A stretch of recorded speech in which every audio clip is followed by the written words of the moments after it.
Captain Jake Morrison stood on the bridge of the UES Horizon and looked at the massive alien ship floating in space before them. The ship was beautiful, made of what looked like crystal and metal mixed together. It was 3 times bigger than his own vessel and glowed with soft blue light. "Sir, they're sending another message," said Lieutenant Amy Brooks from her station. She was young but smart, and Jake trusted her completely. "Put it through," Jake said. The main screen flickered and showed a tall, thin creature with skin that sparkled like diamonds. It had 4 arms and large, kind eyes. When it spoke, its voice was musical and warm. "Greetings, humans of Earth. I am Ambassador Zeltar of the Vorthak people. We welcome you to the galaxy with open hearts and peaceful minds."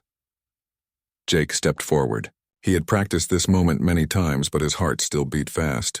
"Thank you, Ambassador Zeltar. I'm Captain Jake Morrison. We come in peace and hope to learn from your wisdom." Back on Earth, Admiral Lisa Carter watched the meeting from her office deep underground. The room was filled with screens showing data about the alien ship. Her team worked quietly around her, taking notes and making calculations. "How are their weapons?" she asked Dr. Kevin Walsh, who sat at a nearby desk. "Their ship has energy shields and what looks like plasma cannons," Kevin said. "But they seem designed for defense, not attack. Very different from our approach." Lisa nodded. Earth had been preparing for this day for 200 years. Ever since they found the crashed alien ship in Antarctica in 1823, humanity knew they were not alone. The ship's databanks told a terrible story. Many peaceful civilizations had been destroyed by aggressive aliens. Earth decided to never let that happen to them. The plan was simple but difficult. Humanity would appear weak and peaceful while secretly building the strongest military force in the galaxy. Every human who went to space knew the truth and kept the secret. Their real warships were hidden. Their exploration vessels carried secret weapons. Even their mining stations were actually military bases. On the bridge of the Horizon, Jake continued talking with Ambassador Zeltar. The alien explained about the Galactic Federation, a group of 12 different species that had lived in peace for over 3,000 years. "We have no wars," Zeltar said proudly. "No conflicts between our peoples. We trade, we learn, we grow together in harmony." "That sounds wonderful," Jake said, and he meant it. The idea of peace was beautiful, but he also knew it made these aliens vulnerable. They had forgotten how to fight. "We would like to offer Earth membership in our federation," Zeltar continued. "You would start as junior members, of course. We have territory in the outer regions where new species begin their galactic journey." Amy Brooks translated quietly for the crew, but she was also recording everything for military intelligence. Her real job was to learn about alien technology and defenses. The Federation had no idea that the friendly young officer was actually one of Earth's best spies. Jake accepted the Federation's offer with gratitude and humility. He made Earth sound like a small, peaceful planet with limited technology. The aliens seemed pleased with this. They liked helping weaker species. Over the next few weeks, more meetings happened. Diplomat Richard Stone arrived on a ship that looked like a simple transport but was actually packed with sensors and recording devices. He met with Federation leaders and signed treaties. Earth got access to some basic alien technology and trading rights. The aliens were generous but also careful. They gave humanity just enough to help them grow slowly. They didn't want to overwhelm a primitive species with too much too fast. This was exactly what Earth's leaders had hoped for. Dr. Kevin Walsh visited Federation worlds as part of the Cultural Exchange Program. He studied alien biology and technology while pretending to be amazed by everything he saw. In reality, most Federation technology was less advanced than Earth's secret military systems. The Federation species had evolved beyond warfare. Their weapons were designed to stop conflicts quickly with minimal damage. They had never faced an enemy that wanted to completely destroy them. They couldn't imagine such a thing. Meanwhile, Earth's hidden bases worked day and night. Admiral Carter coordinated from her secret command center. Ships that looked like cargo haulers were actually carrying weapons to hidden stations. Mining operations were really military outposts. Even the peaceful research stations had secret defensive systems. Commander Ben Tyler flew regular supply runs between Earth and the Federation territory. His ship appeared to be a simple freighter, but its hull hid advanced sensors and stealth technology. He mapped every Federation system and recorded their defensive capabilities. The Federation welcomed their new human friends warmly. They invited Earth scientists to their universities. They shared their art and culture. They offered help with Earth's primitive technology problems. All the while, humanity smiled and played the part of grateful newcomers. They learned everything they could about Federation society, technology, and military strength. They built their own bases in secret and prepared for the day when the galaxy might need real warriors. Agent Susan Clark worked undercover as a trade representative. She visited Federation military installations and counted their ships and weapons. The aliens were happy to show off their peaceful defensive systems to their new human friends. President John Hamilton gave speeches about Earth joining the galactic community. He talked about peace and cooperation and learning from wise alien teachers. The human public believed every word. Only a few thousand people on Earth knew the real truth about their military preparations. Late at night, in secure facilities around the world, Earth's best scientists and engineers worked on projects the Federation could never imagine. They built weapons designed for total war. They created strategies for fighting enemies who showed no mercy. They prepared for the day when being peaceful might not be enough to survive. The galaxy seemed safe and quiet. The Federation's peace had lasted for thousands of years. But Jake Morrison, watching the stars from his ship's bridge, knew that peace never lasted forever. Somewhere in the darkness between stars, danger was always waiting. Earth would be ready when it came. 6 months had passed since Earth joined the Galactic Federation. Jake Morrison was getting used to his new role as humanity's main representative in space. His ship, the UES Horizon, traveled between Federation worlds, carrying diplomats and trade goods. On this day, Jake was having breakfast in his quarters when Amy Brooks burst through the door. Her face was pale and her hands shook as she held a datapad. "Captain, you need to see this," she said. "Emergency transmission from Federation Command." Jake took the pad and read the message. His coffee grew cold as he absorbed the terrible news. The Void Swarm had returned.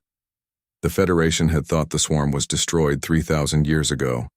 Ancient records spoke of a terrible enemy that consumed entire worlds, growing stronger with each victory. But those were old stories, myths from a darker time. Now the myths were real again. On the Federation capital world of Nexus Prime, Admiral Kethaval of the Draknari species stood before the High Council.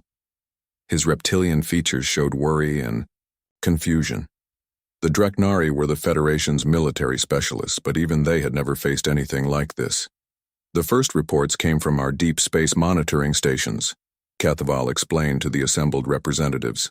"We detected unusual energy readings from the galactic core. Before we could investigate, our stations went silent. The holographic display showed the galaxy map. Red dots marked the systems that had gone dark. 17 worlds had already fallen silent. No distress calls, no evacuation signals, just nothing." "What kind of weapons do they have?" asked Ambassador Zeltar, his crystalline skin flickering with nervous light. "That's the problem," Kethaval replied. "They don't seem to use weapons as we understand them. They appear to consume technology and biological matter directly. Our defensive systems are not designed for this type of threat." Back in space, Commander Ben Tyler received new orders from Admiral Carter on Earth. His cargo ship, the civilian vessel Peaceful Trader, was actually one of Earth's most advanced reconnaissance vessels. His mission was to observe Federation military responses while maintaining his cover. Ben's ship looked exactly like the thousands of other cargo haulers that moved goods between Federation worlds. But hidden beneath its ordinary hull were sensors more advanced than anything the Federation had ever seen. Earth had learned to hide its technology very well. "Set course for the Altair system," Ben told his crew. "We need to see what we're really dealing with." The journey to Altair took 3 days. When they arrived, Ben's secret sensors picked up massive energy signatures just beyond the system's edge. The Federation First Fleet was already there, over 400 ships arranged in defensive formations. Admiral Kethval's flagship, the Harmony of Stars, commanded the center of the formation. The ship was beautiful like all Federation vessels, designed as much for showing peaceful intentions as for fighting. Ben watched through his hidden cameras as the enemy approached. The Void Swarm ships were unlike anything in Federation records. They looked like they had grown rather than been built, black organic shapes that seemed to absorb light itself. They moved through space like living things, flowing and changing, shape as they advanced. "My God," whispered Lieutenant Kate Phillips, Ben's sensor operator. She was officially listed as a cargo specialist, but her real job was military intelligence. There must be thousands of them. The battle began badly for the Federation. Their energy weapons struck the swarm ships and simply disappeared, absorbed into the dark hulls like water into sand. The swarm ships responded by reaching out with long, tentacle-like appendages that touched Federation vessels and began dissolving their hulls. Ben recorded everything while keeping his ship far from the fighting. His data would be crucial for Earth's military planners. The Federation's peaceful evolution had left them completely unprepared for an enemy like this. Admiral Kethval tried every tactic in the Federation military handbook: concentrated fire, defensive formations, strategic withdrawal. Nothing worked. The swarm ships adapted to each attack, becoming stronger and more resistant. In 2 hours, the Federation lost half their fleet. Admiral Kethval ordered a retreat, but many ships couldn't escape. The swarm consumed them completely, growing larger and more powerful with each victory. On Earth, President John Hamilton convened an emergency meeting of the Global Defense Council. The room was hidden deep beneath the Rocky Mountains, protected by technology the Federation couldn't imagine. "The situation is worse than our worst projections," Admiral Carter reported. "The Federation's military doctrine is completely inadequate. They're fighting a total war with peacekeeping tools." Dr. Helen Moore, Earth's head of weapons development, displayed her analysis on the main screen. "The swarm appears to be a self-replicating, biomechanical species. They don't just destroy civilizations, they absorb them. Every ship, every planet, every life form becomes part of their collective." "How long do we have?" Hamilton asked. "At their current rate of expansion, they'll reach Federation core worlds in 6 months," Carter replied. "Earth might have a year, maybe less." General Pete Robinson, head of Project Deep Strike, spoke from his hidden command center. "Our assets are ready, but revealing them now could compromise everything we've built." Hamilton nodded. Earth's secret military preparations were vast, but they depended on surprise. If the Federation learned the truth too early, it could ruin everything. Agent Susan Clark sent encrypted reports from Federation space. The official story was that the military situation was under control, and that Federation forces were managing the threat effectively. But the reality was panic and confusion. Federation scientists couldn't understand how the swarm worked. Their technology was based on energy manipulation and force fields. The swarm seemed to exist partly outside normal physics, making Federation weapons useless. Dr. Kevin Walsh attended emergency scientific conferences on Federation worlds. The alien scientist asked him about human ideas for fighting the swarm.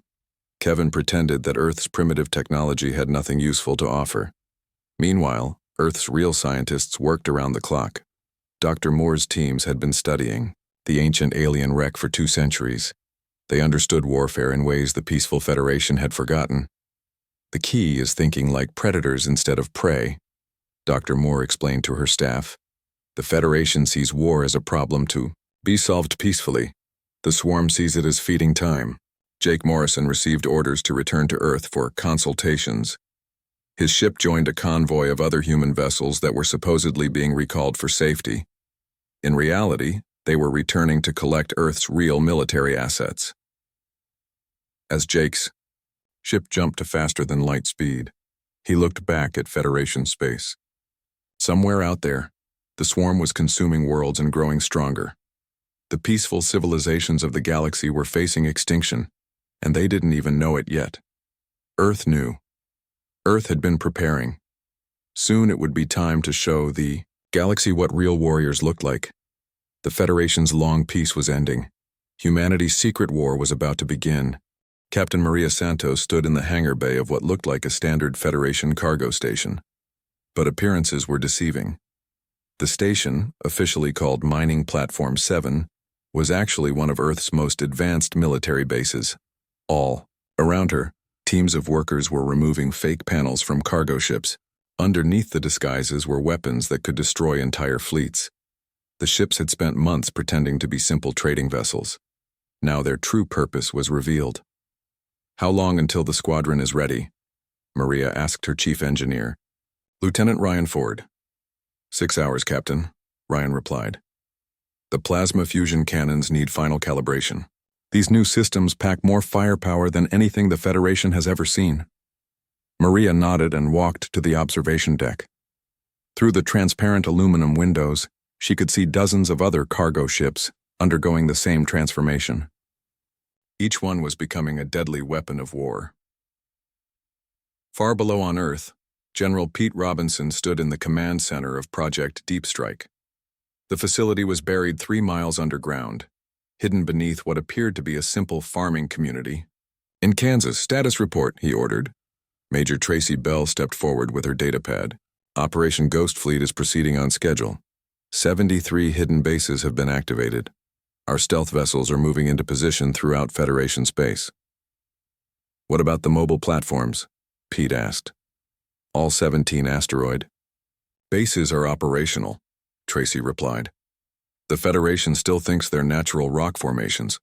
They have no idea each one contains enough firepower to level a planet." Pete smiled grimly. Humanity had been very busy during their 6 months in Federation space. While the aliens thought they were helping primitive humans learn basic technology, Earth had been building a secret military network that spanned half the galaxy. Dr. Helen Moore reviewed the final preparations in her laboratory on the Moon. For 200 years, her predecessors had studied the alien wreck found in Antarctica. They had learned lessons that the peaceful Federation had forgotten. The key insight came early, she explained to her team of scientists. Every spacefaring species that survives long enough to achieve galactic civilization tends to evolve beyond physical warfare. They become peaceful, cooperative, focused on growth and harmony. She pulled up a holographic display showing Federation military doctrine. Their weapons are designed to stop conflicts quickly with minimal damage. They want to disable enemy ships, not destroy them completely. They still think war is something civilized beings can control. "But the swarm isn't civilized," said Dr. Kevin Walsh, who had returned from Federation space. "They don't want to control territory or negotiate treaties. They want to consume everything that exists." Helen nodded. "That's why our approach is different. We never forgot that sometimes you have to fight monsters with monster tactics." The laboratory around them contained weapons that would horrify the peaceful Federation. Mass drivers that could accelerate projectiles to 20% of light speed. Plasma bombs that created miniature stars. Viral programs designed to corrupt and destroy biomechanical systems from within. Jake Morrison arrived at the secret Luna base 2 days later.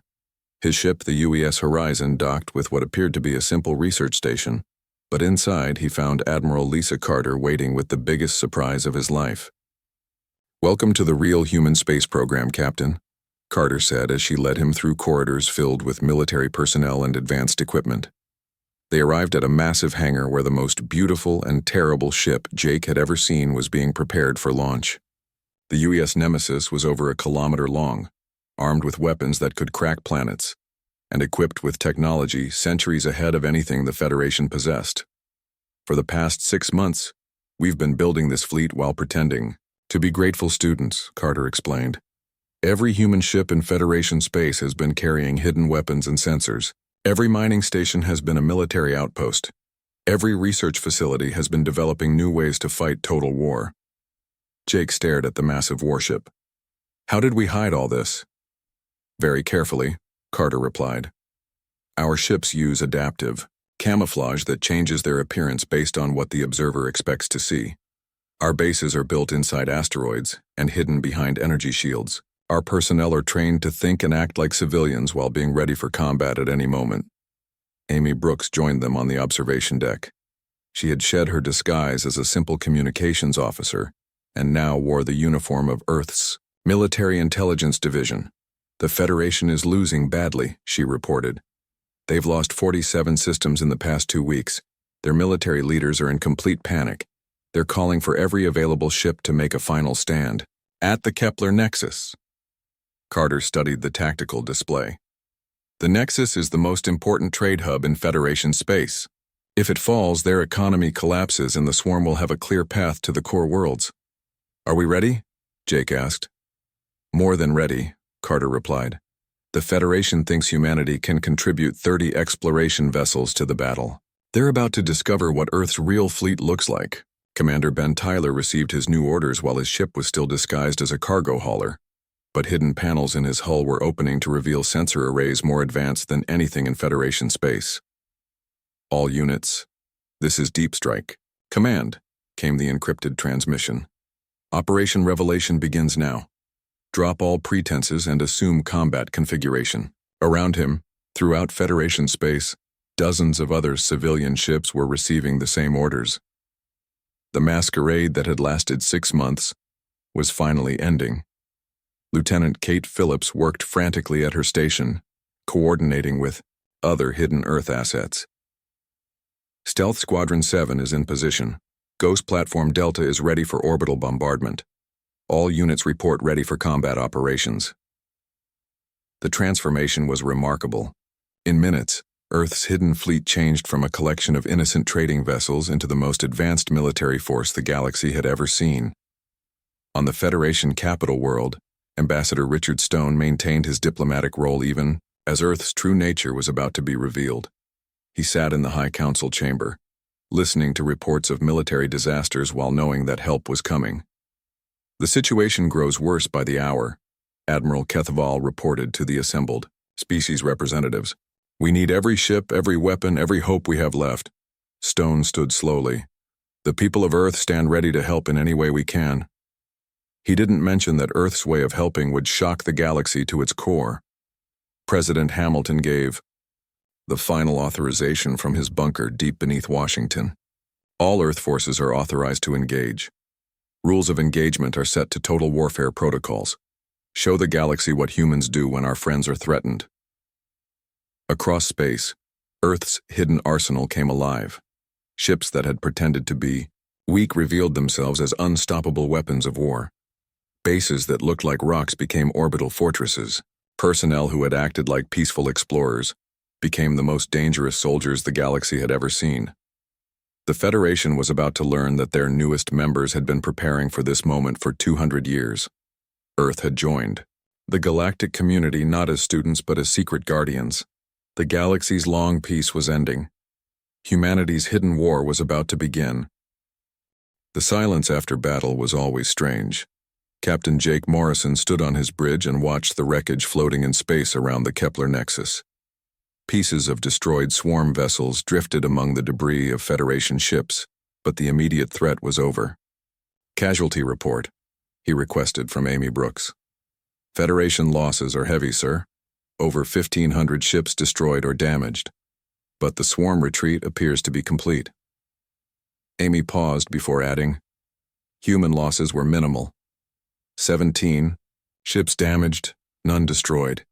Jake nodded. Earth's superior technology and tactics had given them a massive advantage, but the real victory was bigger than just one battle. Admiral Kethval's voice came through the communication system. "Admiral Carter, the Federation High Council requests your immediate presence. We need to discuss what has just happened on the massive dreadnought UES Nemesis." Admiral Lisa Carter prepared for the most important diplomatic meeting in human history. The masquerade was over.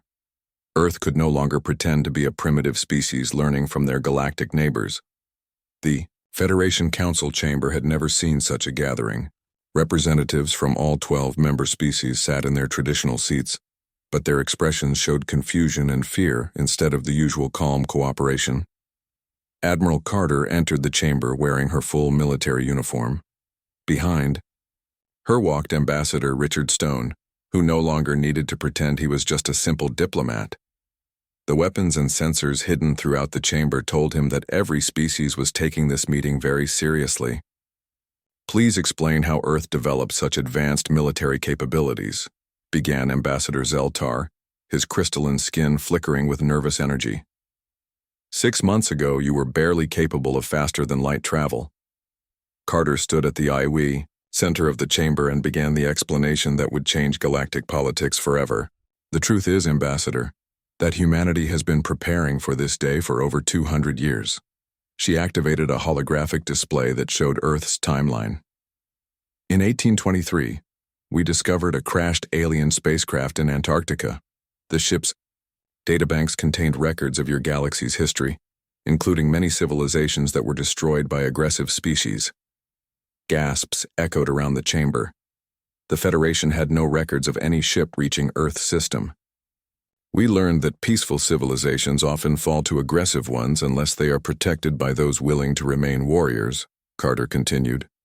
So we made a choice. We would join your galactic community, but we would never stop being soldiers. Admiral Kethaval leaned forward. You deceived us. For 6 months, you pretended to be weak while building military bases throughout our space. We protected you, Carter replied firmly. Every human ship, every installation, every person in Federation space was ready to defend your worlds. We just hoped we would never need to reveal that truth. Dr. Kevin Walsh stepped forward to explain the scientific aspects. Our weapons development focused on fighting enemies that your peaceful evolution couldn't imagine. We studied warfare as an art form while you forgot it was sometimes necessary. The council members looked at each other with worry and confusion. Their entire understanding of the galaxy had changed in a single day. President John Hamilton appeared, on the main screen transmitting from Earth. I want to address the concerns I see in this chamber. Earth never intended our deception as aggression against the Federation. We saw ourselves as silent guardians, ready to protect the peace you had built, but you lied to us, protested Representative Maldar of the Centaurian species. How can we trust you now? Hamilton's expression was serious but kind. Because we revealed ourselves to save you, not to conquer you. Earth could have remained, hidden and let the swarm destroy your worlds. Instead, we chose to expose our greatest secrets to protect our friends. In the aftermath of the battle, human assets throughout Federation space completed their transformation. Mining platforms revealed themselves as orbital fortresses. Research stations launched fleets of fighter craft. Cargo convoys became squadrons of advanced warships. Colonel Ryan Ford coordinated the cleanup operations from Luna Base. What the Federation had thought was a simple research facility was actually one of Earth's primary military command centers. All hidden installations are now operating openly, he reported to Admiral Carter. Our stealth technology is no longer needed for concealment. The scale of Earth's deception was becoming clear. Human civilization had built a military network that spanned thousands of light years, while appearing to be grateful students of alien technology. Major Tracy Bell, now openly wearing her military uniform, met with Federation security officials. We understand your concerns about our presence in your space. All human installations were built with defensive purposes only. The Federation representatives struggled to understand how such massive construction projects had remained hidden. Earth's adaptive camouflage technology was centuries beyond anything they had developed. Dr. Helen Moore addressed a gathering of Federation scientists. Our weapons research focused on asymmetric warfare against superior enemies. We assumed we would always be outnumbered and outgunned, so we developed tactics based on deception and overwhelming firepower applied at critical moments. The alien scientists listened in amazement as she described human military philosophy. The idea of planning for total warfare while maintaining peaceful relations was completely foreign to their experience. Lieutenant Kate Phillips, no longer pretending to be a simple pilot, demonstrated some of Earth's fighter craft capabilities. Her ship performed maneuvers that violated Federation understanding of physics and engineering. The key insight was that most spacefaring species evolve beyond individual combat, she explained. You forgot how to think like predators because you didn't need those skills anymore. We never forgot because we knew predators still existed. The revelation spread throughout Federation space. News broadcasts struggled to explain how humanity had hidden such advanced capabilities. Some species were frightened by Earth's deception. Others were grateful for the protection it had provided.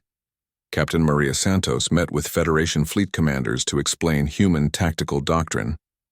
We studied your military history and found that peaceful species often develop weapons designed to end conflicts quickly with minimal damage. But sometimes conflicts can't be ended peacefully. The Federation military leaders realized their entire strategic thinking needed to change. They had been preparing for police actions against civilized enemies, not total war against an existential threat. After 3 days of meetings and explanations, the Federation Council reached a decision. Ambassador Zeltar announced their conclusion. The Council offers Earth full membership in the Federation, with primary responsibility for military defense and strategic planning. Admiral Carter considered the offer carefully. We accept, with conditions. Earth will maintain its warrior culture and hidden capabilities. The galaxy may face other threats that require soldiers, not peacekeepers. President Hamilton addressed both Earth and the Federation in his final announcement. Humanity will serve as the galaxy's guardians, the wolves that protect the sheep from the darkness between stars. We take this responsibility seriously. The agreement was signed in a ceremony that was broadcast throughout Federation space. Earth would share some of its military technology and tactical knowledge, but keep its most advanced capabilities secret. The galaxy needed protectors who remained dangerous. 6 months later, Captain Jake Morrison commanded a joint Federation human patrol fleet. His ship, no longer disguised, carried both human weapons and Federation diplomats. It was a symbol of the new galactic order. Contact on long-range sensors, Amy Brooks reported from her station. Unknown vessel approaching from outside Federation space. Jake smiled as he recognized the ship type. It was a human stealth vessel, one of dozens that patrolled the galaxy's edges. Earth's network of hidden guardians continued to grow. Signal them to maintain position, he ordered. No need to reveal themselves unless there's a real threat. The galaxy was peaceful again, protected by species that had learned to cooperate and defended by humans who remembered how to fight. It was an arrangement that worked well for everyone. Admiral Carter, now commanding the Federation Defense Force, looked out at the stars from her office on Nexus Prime. Somewhere in the darkness, other threats might be waiting. Earth would be ready for them. The secret was no longer hidden, but humanity's role as the galaxy's protectors had just begun. The Kepler Nexus had never seen so many ships in one place. Over 3,000 Federation vessels from all 12 member species formed the largest military fleet in galactic history. The beautiful ships floated in perfect formations, their hulls gleaming with hope and desperation. Admiral Kethval stood on the bridge of his flagship, the Harmony of Stars, and watched the enemy approach. The Void Swarm came like a black wave across space, their biomechanical ships blotting out the stars themselves. There were so many that his sensors couldn't count them all. All units, prepare for battle, Kethval transmitted to his fleet. Today we fight for the survival of our civilization. Captain Jake Morrison sat in his command chair aboard the UES Horizon. Around him, 29 other human ships waited in their assigned position on the fleet's outer edge. To the Federation, observers, they looked like the entire human contribution to the battle. Sir, Admiral Kethval is requesting our ships move to the rear for protection, Amy Brooks reported. He says we're too valuable to risk in direct combat. Jake smiled grimly. Tell the Admiral we appreciate his concern, but humans prefer to fight alongside our friends. What Admiral Kethval didn't know was that each of those 30 exploration vessels carried weapon systems more advanced than his entire flagship. Earth had been very good at hiding its true capabilities. The battle began badly for the Federation. Their energy weapons struck the swarm ships and disappeared without effect. The alien biomechanical vessels responded by extending long tentacles that touched Federation hulls and began dissolving them like acid. Within the first hour, the Federation lost 800 ships. Admiral Kethval watched in horror as his carefully planned formations crumbled under the swarm's assault. Request immediate assistance from reserve units, he transmitted desperately. We need every available weapon. That was the moment Admiral Lisa Carter had been waiting for. Far behind the battle lines, what appeared to be a simple communications relay station suddenly changed. Adaptive camouflage systems deactivated, revealing the massive bulk of the UES Nemesis. The Federation sensors couldn't believe what they were detecting. The human communication station was actually a dreadnought over a kilometer long, armed with weapons beyond their understanding. "This is Admiral Carter, aboard the UES Nemesis," came the transmission to Admiral Kethaval. "Earth's real fleet is ready to assist." Across the battlefield, the human masquerade ended. Ships that had looked like simple cargo haulers revealed their true nature as advanced warships. Hidden weapon systems emerged from concealed panels. The 30 vessels Admiral Kethaval thought comprised Earth's entire fleet suddenly became over 300. Commander Ben Tyler led the first attack wave. His ship, no longer disguised as a cargo hauler, launched projectiles that moved at 20% of light speed. The dense uranium slugs punched through swarm biomechanical armor like bullets through paper. "Target the command nodes," Ben transmitted to his squadron. "Use dispersal pattern Delta 7. The human attack was unlike anything the galaxy had ever seen. Instead of energy weapons that the swarm could absorb, Earth used kinetic force and plasma fusion. Their weapons created explosions that outshone stars and projectiles that couldn't be stopped or absorbed. Lieutenant Kate Phillips piloted her fighter craft through the swirling battle.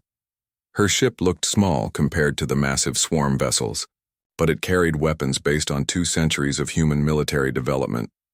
"Viral payload deployed," she reported as her missiles struck a swarm command ship. "Their biomechanical systems are fighting each other now." The virus programs were Dr. Helen Moore's masterpiece. They attacked the swarm's biological and mechanical components simultaneously, turning their greatest strength into a weakness. Captain Maria Santos coordinated the human fleet's advance. Her ships moved in formations that confused the Federation observers but made perfect sense to anyone who understood human military doctrine. "Remember, these things adapt to conventional tactics," she transmitted. "Stay unpredictable. Keep them guessing." The human ships fought like no military force the galaxy had ever seen. They used deception, misdirection, and concentrated firepower applied at exactly the right moments. It was warfare as an art form, developed by a species that had been fighting each other for thousands of years before they ever reached space. Admiral Kethaval watched in amazement as the tide of battle began to turn. The human ships moved through the swarm formations like sharks through a school of fish. Their weapon systems were unlike anything in Federation databases. "How is this possible?" he asked his science officer. "Admiral, human technology appears to be centuries more advanced than our estimates," came the reply. "Their ships are using weapons and defensive systems we don't understand." On the UES Nemesis, Admiral Carter coordinated the overall battle strategy. Her ship's command center contained displays showing every human asset in Federation space, including the ones still hidden. "Ghost Platform Delta, you are authorized for orbital bombardment," she transmitted to one of the hidden asteroid bases. "Target coordinates are being uploaded now." Throughout the battle zone, installations that the Federation had thought were natural rock formations revealed themselves as massive weapons platforms. They launched projectiles that crossed the system in minutes, striking swarm vessels with the force of nuclear weapons. Lieutenant Ryan Ford commanded one of the plasma fusion batteries aboard Maria's flagship. His weapons created miniature stars that burned away entire sections of swarm biomechanical tissue. "The key is heat and kinetic force," he explained to his crew. "These things can absorb energy, but they can't handle raw physical destruction." The human tactical doctrine was becoming clear to the surviving Federation observers. Earth hadn't just hidden advanced technology. They had developed an entirely different philosophy of warfare. Major Tracy Bell led boarding parties that attacked swarm vessels directly. Her teams wore powered armor and carried weapons that worked more like medieval siege equipment than space-age technology. "Explosive set," she reported as her team planted charges inside a swarm command ship. "Recommend immediate withdrawal." The explosion that followed was visible across the entire battle zone. The swarm vessel simply ceased to exist, taking 3 other enemy ships with it. As the battle continued, more human assets revealed themselves. Every mining operation became a weapons platform. Every research station launched swarms of fighter craft. Every cargo convoy turned into a fleet of disguised warships. The Federation fleet rallied behind the human advance. Admiral HFY ordered his remaining ships to support the human attack formations, even though he didn't understand their tactics. Concentrate fire on targets designated by human commanders, he transmitted to his fleet. Follow their lead. It was a remarkable reversal. The species that had welcomed Earth as primitive students were now taking orders from the humans they had thought they were protecting.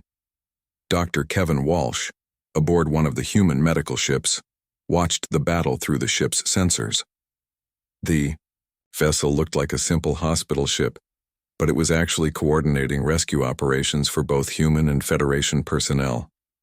The swarm is beginning to withdraw, he reported to Admiral Carter. Their command structure appears to be collapsing. The final swarm command vessel, a massive biomechanical construct the size of a small moon, found itself surrounded by human ships. Admiral Carter led the attack personally, her dreadnought's weapon systems focused on the enemy's central core. All units concentrate fire, she ordered. End this. The combined firepower of Earth's revealed fleet struck the swarm command ship simultaneously. For a moment, the alien vessel tried to absorb the energy, as it had done so many times before. But human weapons didn't use energy the swarm could process. The command ship died in an explosion that lit up the entire system. With its destruction, the remaining swarm vessels lost coordination and fled into deep space. Admiral HFY stared at his displays in shock. In 6 hours, the humans had accomplished what his entire civilization couldn't do in months of fighting.